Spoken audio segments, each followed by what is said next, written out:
Hello दोस्तों, कैसे हो आप लोग। मेरा नाम है दीपक और मैं स्वागत करता हूं अपने इस YouTube channel civil only playlist में, जिसमें आज हम बात करेंगे 24 जून 2023 की हिंदू एडिटोरियल की। चलिए स्टार्ट करते हैं आज के टॉपिक को। सबसे पहला है ब्रिजिंग द गैप। अब यहाँ पे क्या बताया जा रहा है, अभी आपको पता है कि वर्ल्ड इकोनॉमिक फोरम ने क्या किया है, आपका जो gender inequality gender gap report जो है वो पब्लिश किया है। ठीक है, जेंडर गैप रिपोर्ट 2023 को पब्लिश किया है और इसमें इंडिया की रैंक कहीं ना कहीं 8 पोजीशन ठीक हुई है, यानी कि ऊपर उठी है। ठीक है, तो अब जो है रैंक कितना है 127, और अगर बात की जाए 2022 की तो कितना थी आपके 135 थी आउट ऑफ 140 कंट्री में, 46 कंट्रीज, 146 कंट्रीज में। अब अगर बात की जाए 2023 में तो ये कितना हो गया है 127 आउट ऑफ 146 कंट्रीज में। तो कहीं ना कहीं क्या बताया जा रहा है, जो कि आपके ये जो गैप है, जेंडर गैप है, उसकी रेट को कहीं ना कहीं क्या है घटी है। ठीक है, अगर बात की जाए जेंडर गैप को क्लोज जो बताया गया है उसमें 64.3% का ओवरऑल जेंडर गैप दिखाया गया है, हार्डली कॉज फॉर चेयर। ठीक है, नाउ फोर इसके जो 4 की मार्कर है वो कौन कौन से, economic participation and proper opportunities, economic participation and opportunities. दूसरा है एजुकेशनल अटेनमेंट, तीसरा है हेल्थ एंड सर्वाइवल, चौथा है पॉलिटिकल एम्पावरमेंट। यानी कि 4 क्राइटेरिया पे बेस है। सबसे पहले तो इकोनॉमिक पार्टिसिपेशन एंड अपॉर्चुनिटी, दूसरी है आपकी एजुकेशनल अटेनमेंट, एजुकेशनल अटेनमेंट, तीसरी है हेल्थ, चौथी है पॉलिटिकल पार्टिसिपेशन। ठीक है, इन चारों क्राइटेरिया पे इसको क्या किया जाता है, मेजर किया जाता है। ठीक है, उसके हिसाब से इनकी रैंकिंग जो है वो तैयार होती है। अगर इंडिया की बात करें, India is window of opportunity. India क्या उसका अभी यहाँ पे इम्प्रूव कर रहा है अपने हर एक एस्पेक्ट्स को।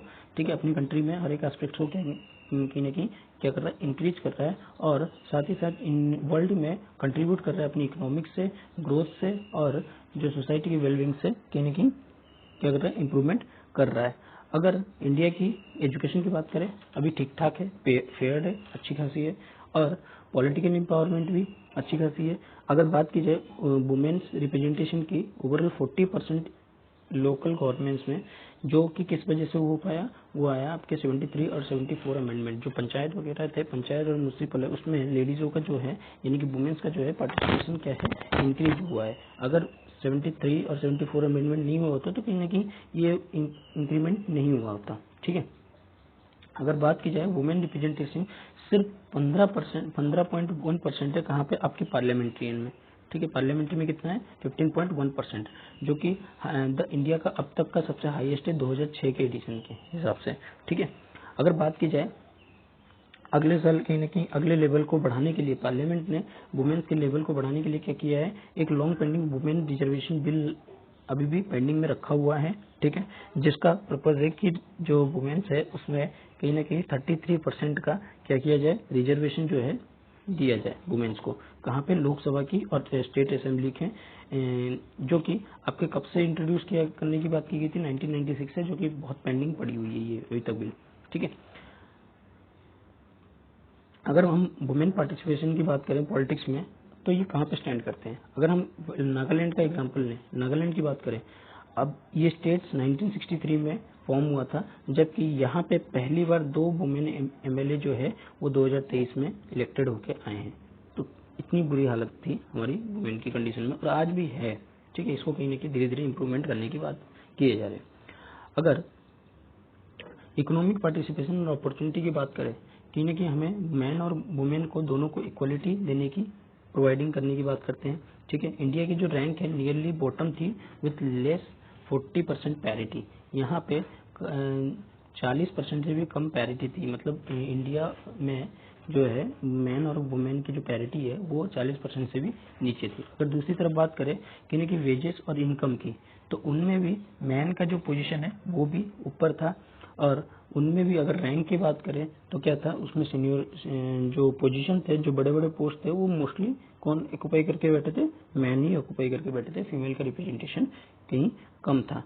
अगर दूसरी बात करें इंडिया की जो परफॉर्मेंस है हेल्थ एंड सर्वाइवल में कहीं ना कहीं इम्प्रूव हुआ है, किसमें, सेक्स रेशियो में, जो बर्थ होते हैं सेक्स रेशियो की, यानी कि लड़का और लड़की जन्म कितने लेते हैं, तो उस पर भी अगर देखा जाए तो इम्प्रूवमेंट देखा गया है। ये जो इम्प्रूवमेंट है वो धीरे धीरे हुआ है, स्लो प्रोग्रेस है, यानी कि धीरे धीरे ये प्रोग्रेस भी हो रहा है। और गर्ल्स को आज के टाइम पे एजुकेशन मिल रही है, कहाँ पे, स्कूल के थ्रू और कॉलेज के थ्रू, और साथ ही साथ उनको नीड पेड वर्क भी मिल रहे हैं। अगर वुमेन की बात करें, बहुत सारा टाइम वो अपने घर पे बिताते हैं, जो जिनके लिए वो अनपेड किए जाते हैं, मतलब उनको पेड नहीं किए जाते। जो घर के काम करते हैं उनके लिए वो पेड नहीं किए जाते हैं, ठीक है। तो वो अपनी एनर्जी तो लगा रहे हैं लेकिन उनको पेड नहीं मिल रही है, ठीक है। एनर्जी और टाइम लगा रहे हैं लेकिन वो पेड नहीं मिलती है। तो कहीं ना कहीं एजुकेशन जो है आज के टाइम पे गर्ल्स को देना, जिससे कि उनकी जॉब जो है एश्योर्ड है और ऑटोमेटिकली उनकी जो डेवलपमेंट है उसको भी इंडिकेट करता है, सभी तरह के डेवलपमेंट को, चाहे उनके न्यूट्रिशन हो, चाहे उनके विसीएस साइकिल हो, उन सबको, या फिर पहली अर्ली मैरिज हो, ठीक है, पुअर मैटरनल हो या चाइल्ड हेल्थ हो, उनको भी ठीक करने का काम करता है अगर एक लड़की एजुकेशन लेके जॉब एश्योर करेगी तो। अगर हम बात करें पेंडेमिक को, पेंडेमिक ने कहीं ना कहीं लाइफ में फ्रेगिलिटी लाया है। ये कहीं ना कहीं वुमेन्स के लिए बहुत ही ज्यादा हार्डर रहा है, with their labour participation dropping. उनकी जो लेबर पार्टिसिपेशन है वो कहीं ना कहीं कमी हुई है, और उनके जो रिड्यूसिंग हाउस होल्ड इनकम, और हाउस होल्ड इनकम भी क्या हुआ है, डिक्रीज हुआ है, ठीक है। क्यों? क्योंकि उस टाइम पे किसी के पास जॉब नहीं था, तो लेबर जो है इतने इंटेंसिफाई नहीं काम कर रहे थे, ठीक है। अगर बात की जाए, अगर हम उनको एक अच्छी जॉब वुमेन्स को प्रोवाइड करें और उनको तो उसमें प्रॉब्लम क्या होती है कि वो impede by patriarchal and cultural norms, तो वो कल्चर नॉर्म्स और पैट्रियार्कली सिस्टम से ही उलझ के रह जाते हैं, ठीक है। क्यों? क्योंकि वुमेन्स को लोग क्या चाहते हैं, लोग चाहते हैं वुमेन्स को जो है काम नहीं करना, ठीक है, वुमेन्स को काम नहीं करना चाहिए। तो इस माइंडसेट के हिसाब से वो पैट्रियार्कली सोसाइटी बना रहे हैं और अपने नॉर्म्स को कहीं ना कहीं कल्चरल नॉर्म्स को उनके ऊपर थोपने की कोशिश कर रहे हैं, जिसके कारण से वो अपनी प्रोडक्टिविटी को है जो है बाहर नहीं दिखा पाती है। और दूसरी सबसे बड़ी कंसर्न है कि सेफ्टी की, उनकी सेफ्टी कितनी अच्छी है वो कहीं ना कहीं चिंताजनक की बात है आज के टाइम पे भी। और इसी तरह से हमें क्या करना चाहिए, द पेंडेमिक में stalled progress achieving gender equality by 2030, but जो पेंडेमिक है उसने कहीं ना कहीं प्रोग्रेस, आगे की प्रोग्रेस को दिखाया है, जिससे कि 2023 में हम जेंडर इक्वलिटी की तरफ क्या कर रहे हैं, अचीव कर रहे हैं। लेकिन वर्किंग जो इस तरफ है जेंडर गैप की तरफ, कहीं ना कहीं बहुत ही ज्यादा अभी कंसर्न बने हुए हैं, ठीक है। चलिए आगे बढ़ते हैं। अगला न्यूज है हमारा, squaring the circle eight India Egypt summit. क्या बताया जा रहा है, जो इंडिया इजिप्ट के रिलेशन के बारे में यहाँ बताया जा रहा है, किस तरह से अभी जो हमारे जो पीएम है वो अभी यूएस में थे और 24 से 25 के बीच में वो आपके इजिप्ट में रहेंगे, ठीक है, इजिप्ट में रहेंगे, ठीक है। वहाँ की इकोनॉमिक हालत किस तरह से है, किस तरह से डेवलपमेंट होनी चाहिए, वहाँ अपॉर्चुनिटी क्या है, वहाँ के चैलेंजेस क्या है, इसके बारे में यहाँ डिस्कस की गई है। अगर बात की जाए अभी इंडिया के जो प्राइम मिनिस्टर नरेंद्र मोदी है अभी विजिट करने वाले कब, 24-25 को जून 2023 को, कहाँ पे, आपके इजिप्ट की में, ठीक है। और अगर हिस्ट्री के लिए हम बात करें, इंडिया और इजिप्ट के टाइज जो है बहुत पुरानी है, बहुत पुरानी सिविलाइजेशन लिंक है। अगर बात करें इन 2750 BCE की, तो यहाँ पे फराओ साहुरी ने कहीं न कहीं एक शिप भेजा था जिसका नाम था लैंड ऑफ पंत, जिसका मतलब है कि जो पेनिनसुला इंडिया की तरफ को आइडेंटिटी करता था। अगर मिडिल और सेकंड मिलेनियम की बात करें इसी की, तो यहाँ पे इजिप्शियन जो है ममीज जो है उनको रैप किया जाता था मुस्लिम से, जिसको डाई किससे किया जाता था, इंडिगो वगैरह से डाई किया जाता था। जो मुस्लिम और डाइस जो है वो दोनों ही कहाँ से लिए जाते थे, इंडिया से। तो इस तरह के कल्चर लिंक बनाने की बात यहाँ पे महेश सचदेवा कर रहे हैं, ठीक है। बात करते हैं लिंक्स क्या थी और की डाटा क्या थे इनके। देखिए जो इनकी एम है, ठीक है, यहाँ पे एम क्या दिख रही है, जो ग्रेटर बायलिटरल जो रिलीवेंस है और सब्सटेंशियलिटी है उसको कहने की जरूरत है इंस्पिरेशन करने के लिए, ठीक है। यहाँ पे इजिप्शियन जो इंडिया और इजिप्ट का जो ट्रेड है वो भी बहुत ज़्यादा है, ठीक है। मोस्ट पॉपुलेशन अरब कंट्री में स्टूड 6, जो इंडिया का ट्रेड है अरब कंट्री के साथ वो कितना है, $6061 मिलियन की, अगर 2022-23 की बात करें किससे, अरब कंट्री के साथ।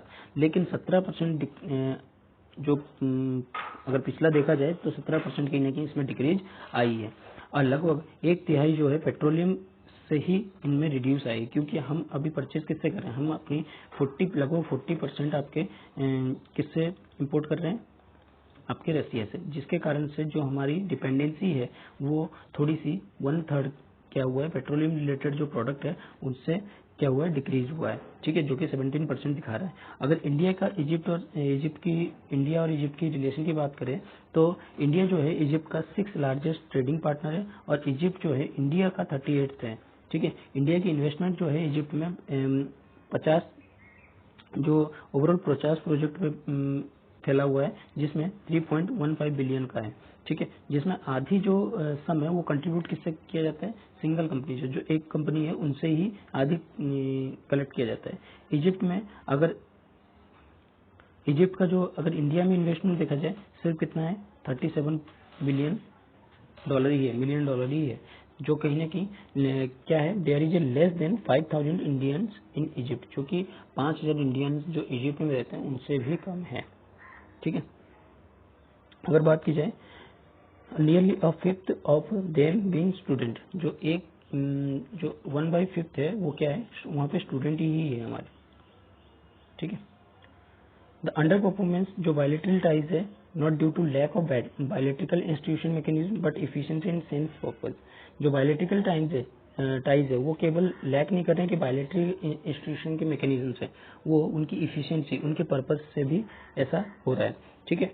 अगर इंडिया की ज्वाइंट कमीशन की बात की जाए या फॉरेन ऑफिसर कंसल्टेंसी की बात की जाए या कम से कम 9 ज्वाइंट वर्किंग ग्रुप्स की बात की जाए तो वो भी ये चीज़ देख रहे हैं। अगर इसके डिफेंस और एक्सटर्नल मिनिस्टर कहीं ना कहीं हमारे विजिट करते हैं, कहाँ पे, आपके इजिप्ट में पास्ट ईयर में विजिट किए हैं, और इस जो बायलेटरी समिट है उनको कहीं ना कहीं मजबूत करने की बात भी की गई है, ठीक है। अगर इजिप्ट की बात की जाए, इजिप्ट जो है लार्जेस्ट कंट्री है, ठीक है, जिसमें इकोनॉमिक भी आपके 3.378 बिलियन डॉलर है और पॉपुलेशन 105 मिलियन है, तो एक पॉलिटिकल स्टेबल और सोशियो इकोनॉमिक कंडीशन की बात करता है, और ये कहीं ना कहीं इंडिया से मिलती जुलती है, क्योंकि इंडिया की भी इस तरह की कुछ कंडीशन बन रहे हैं, भले ही पॉपुलेशन और इकोनॉमिक के मामले में ज़्यादा हो। इंडिया की अगर बात इजिप्ट की बात की जाए, वो कहीं ना कहीं लार्जेस्ट इंपोर्ट है किसका, रिफाइनिंग प्रोडक्ट का, यानी कि जो रिफाइनरी पेट्रोलियम है, पेट्रोलियम सप्लाई करना और पेट्रोल रिफाइंड प्रोडक्ट जो रिफाइन से छन के आपकी नई प्रोडक्ट बनती है उसको रिफाइनरी, पेट्रोलियम से छन के अगर रिफाइनरी प्रोडक्ट जो बनती है अलग अलग प्रोडक्ट, तो उसको कहते हैं हम लोग रिफाइनिंग प्रोडक्ट, ठीक है। जो वीट हो गया या फिर कार्स हो गया, कॉर्न्स हो गया, फार्मास्यूटिकल हो गया, वो सारी जो है all of which India has the potential to supply, जो इंडिया क्या करती है उसको सप्लाई करती है। अगर हम इजिप्शियन की गवर्नमेंट की बात करें, वो कहीं ना कहीं एम्बिशियस है, क्या, किस चीज़ में, इंफ्रास्ट्रक्चर से रिलेटेड, कहीं ना कहीं इंफ्रास्ट्रक्चर डेवलपमेंट को वो आगे बढ़ाना चाहते हैं, जिसमें 49 मेगा प्रोजेक्ट जो है इंक्लूड है। न्यू कायरो में 58 बिलियन डॉलर का, 25 बिलियन डॉलर जो है वो पावर प्लांट में है, 23 बिलियन जो है वो आपके कहाँ पे, हाई स्पीड रेलवे नेटवर्क में है, ठीक है, जो कि कायरो में 58 बिलियन डॉलर बनाते हैं। अगर 2015-19 की बात करें, इजिप्ट जो है वर्ल्ड का 3rd लार्जेस्ट इंपोर्टर था, किससे, इंडिया से, ठीक है। वो इजिप्ट जो था वर्ल्ड का 3rd लार्जेस्ट आर्म इंपोर्टर था, ठीक है, जो these present opportunity for India, जो अब के लिए इंडिया के लिए है, ठीक है, अभी भी। लेकिन इसके अपॉर्चुनिटी की बात की जाए, ये इसमें कहीं ना कहीं सीरियसली चैलेंजिंग भी है, जैसे इनकी इकोनॉमिक क्राइसिस, इजिप्शियन की इकोनॉमिक क्राइसिस, जो कि और भी जैसे प्रॉब्लम्स है, जैसे static economy, pandemic, global slow down, ये किस वजह, और यूक्रेन की कॉन्फ्लिक्ट, ये सब कहीं ना कहीं इसके फाइनेंशियल को और ज़्यादा डाउन कर रहे हैं, ठीक है। अगर एनुअल इन्फ्लेशन की बात करें, ये कहीं ना कहीं 30% से अबव चली गई है, ठीक है। जो करेंसी है वो आधी परसेंट जो है, इसकी वैल्यू जो है आधी हो गई है, कब से, फरवरी 2022 से, ठीक है। आगे बात करें, फॉरेन एक्सचेंज जो कहीं ना कहीं क्या हुआ है, इसमें कमी आई है, ठीक है। एसेंशियल वीट्स वगैरह की जो है वो खरीदने में जो है थोड़ी सी प्रॉब्लम करी है, जबकि 3 बिलियन डॉलर जो है पैकेज की नेगोशिएशन बात हुई है किसके साथ, इंटरनेशनल मॉनेटरी फंड की, जो कि 6 महीने पहले हुई थी। इसकी जो कंडीशन है वो कहीं ना कहीं टफ कंडीशन होते हैं, जिसको फॉलो करना जरूरी होता है, ठीक है। अगर हम अरब गल्फ स्टेट्स की बात करें, उन्होंने भी कहीं ना कहीं शुरुआती में इजिप्शियन इकोनॉमिक को सपोर्ट दिया है कम से कम कितने $30 बिलियन का, ठीक है, which have lately lieutenant side various government issues in Egypt, जो अलग अलग गवर्नमेंट की इशूज है इजिप्ट में, उसको देखते हुए इजिप्ट की फॉरेन डेप्ट जो है वो कितनी बढ़ गई है, 163 बिलियन तक पहुंच गई है, जो कि 43% है उसकी जीडीपी का। जो नेट एसेट जो है वो कहीं ना कहीं माइनस में चल रही है $24.1 बिलियन के, ठीक है। तो ये कहीं ना कहीं अभी चैलेंजिंग के टाइम है किसके लिए, आपके इजिप्ट के लिए। पिटफॉल टू अवॉइड, अभी ये क्या है, तो कहीं ना कहीं कायरो को एक जो इंडियन समिटर है जो कायरन में, वो कहीं ना कहीं एक केयरफुल बैलेंस बनाने की कोशिश कर रहे हैं इजिप्ट में, जिससे कि इजिप्ट को जो कि इजिप्ट में जिस तरह की अपॉर्चुनिटी है उसको वैल्यूएबल बनाया जा सके। इंडिया की जो काउंटेंसी है मैनेजिंग करना इको पॉलिटिक्स रिस्क को पार्टेक Egypt lucrative opportunity through various innovative and such as जैसे एक्जिम लाइन क्रेडिट। देखिए क्या हो रहा है, इंडिया जो है बहुत सारी तरह की हेल्प दे रहा है, जैसे एक्जिम लाइन क्रेडिट वगैरह, बार्टर सिस्टम, रुपीज ट्रेडिंग, इस तरह की चीज़ों को हेल्प कर रहा है।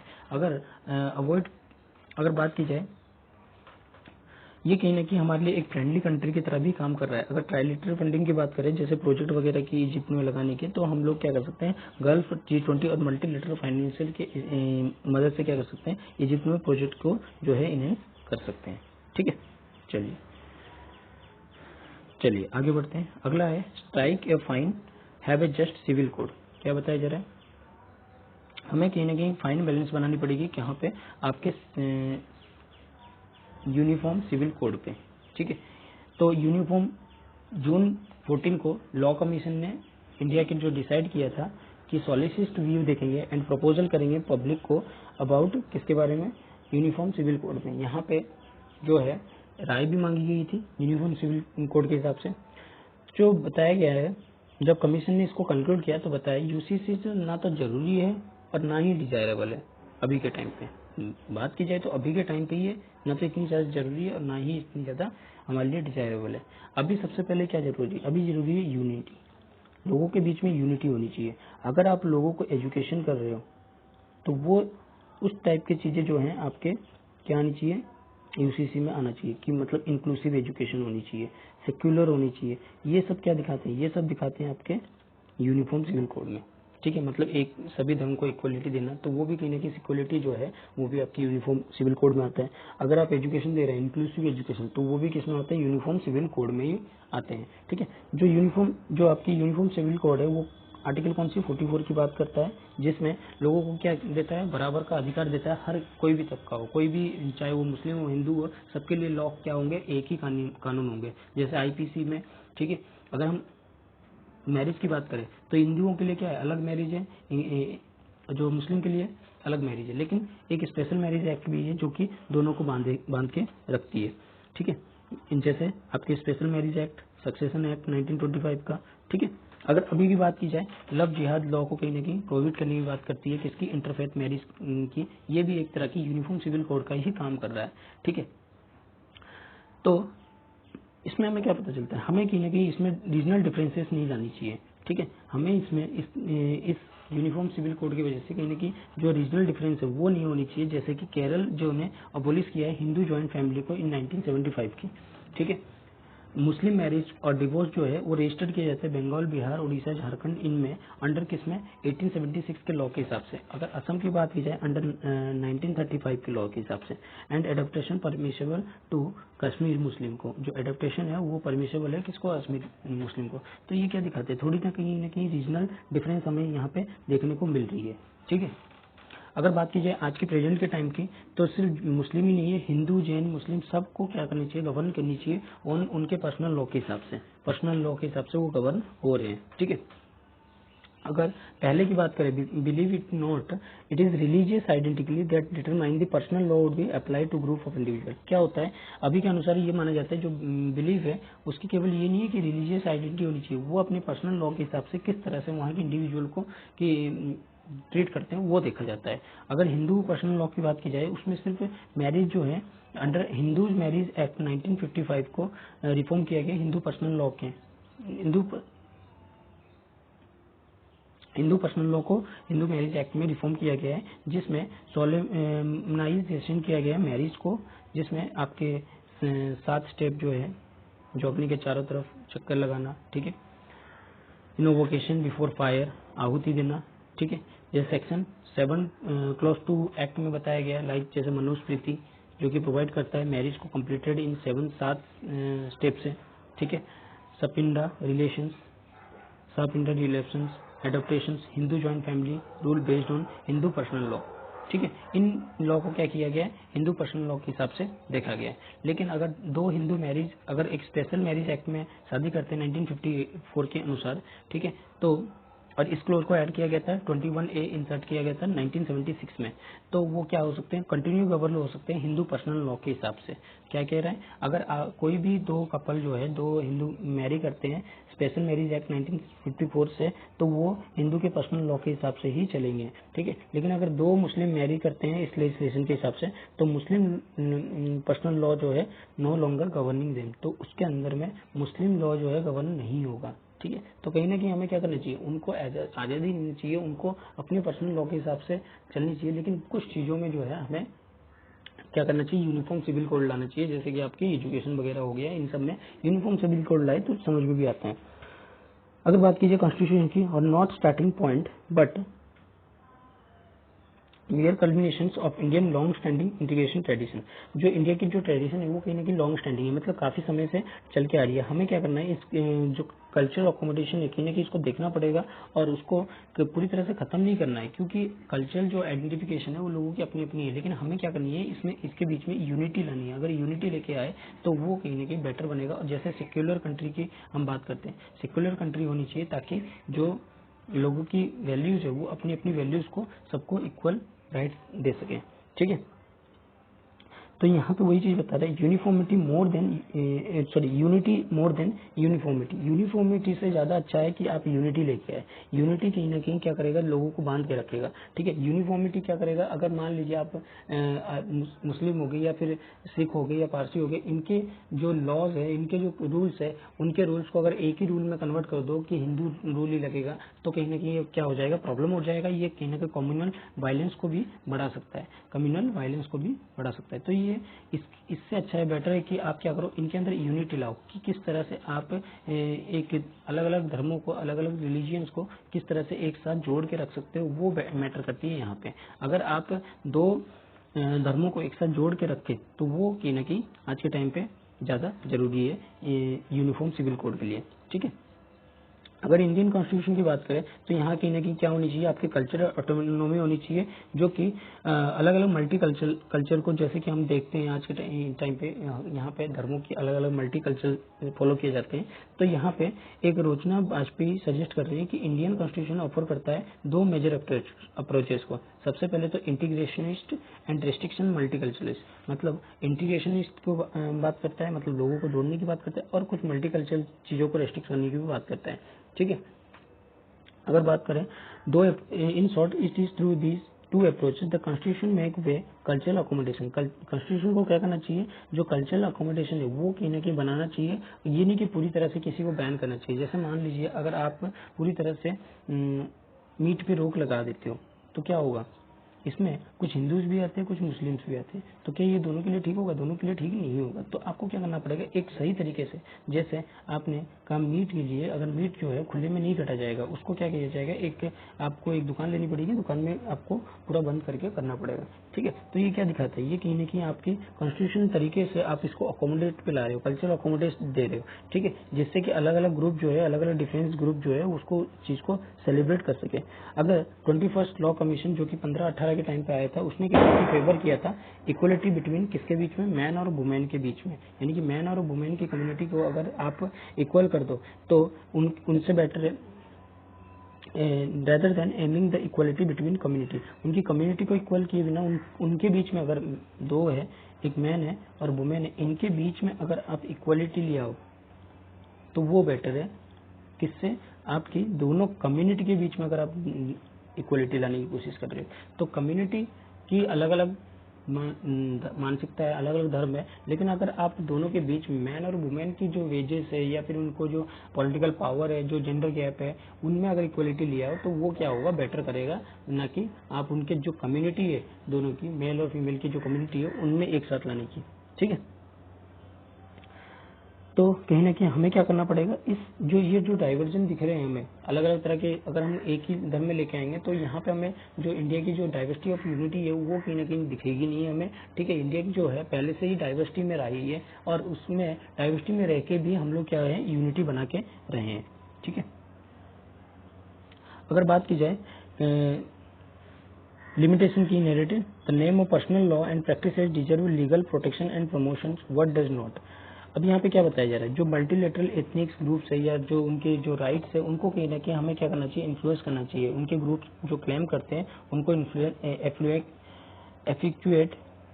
इफिक्चुएट करना चाहिए उनके मल्टीलेटरल एथनिक ट्रेडिशन को बिना किसी राइट्स या लिबर्टी को उनको छेड़छाड़ किए बिना। ठीक है, और उनकी वैल्यूज को भी कहीं ना कहीं बनाए रखना पड़ेगा जिससे कि सोसाइटी में और ज़्यादा इंटीग्रेशन और सोशल और इंटीग्रेशन जो है हमारे देश का और ज़्यादा बढ़े। ठीक है, ये प्रोविजन अगर बात की जाए, law must be made consistently and substantially equality and gender justice goal. अगर हम इनके बीच में, लोगों के बीच में कहीं ना कहीं इक्वलिटी और जेंडर जस्टिस गोल लेके आए तो वो ज़्यादा बेटर होगा लॉ बनाने से अच्छा। ठीक है,